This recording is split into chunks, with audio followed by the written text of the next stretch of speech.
Well, Cait Hewitt is Policy Director at the Aviation Environment Federation. So is this, as some critics have suggested, just a load of old greenwash?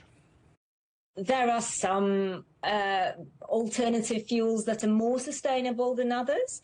It remains the case that 99.9% of aviation fuel is kerosene. The flight that's taking place today isn't going to change that fact. It's using fuel made out of waste that is very clearly not going to be possible to scale up sustainably in the future. So I think we need to have a bit more honesty in this debate. That would be helpful from our political leaders, and trying to pretend that the aviation industry is on the verge of decarbonising, and therefore no one needs to worry about the carbon impact of their flight is unhelpful in our view.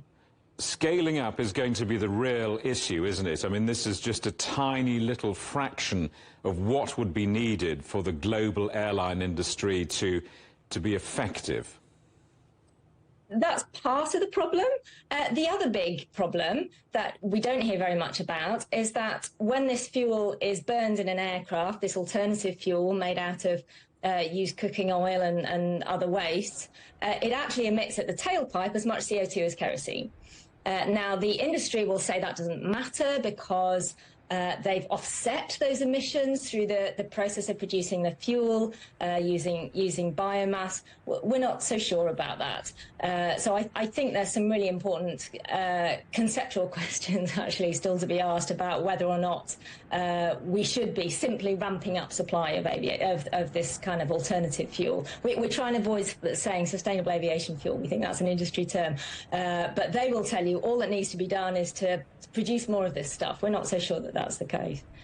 There'll be lots of people who enjoy their holidays and travel economy who'll say, well, look, you're pouring cold water on our nice sunny holiday. I mean, you are, aren't you? I wish I didn't have to do that. I mean, the reality is that we've committed to climate targets that are really important for all of our well-being, and the climate can't wait for the industry, for the aviation industry, to come up with better solutions than what we've got here today. So we should be talking about new technologies for the future, for sure, zero-emission aircraft, carbon capture, that kind of thing. But for now, the best way to cut emissions from aviation is to fly less. And, you know, there are lots of ways to do that for business. Obviously, these days, we've all got in the habit of using video conference much more. There perhaps isn't the same need for flight for some business meetings, and there has been in the past. And look, we can take holidays differently. So I think, you know, there are some important conversations to be had about how much flying is really compatible with the commitments that we've made on climate change.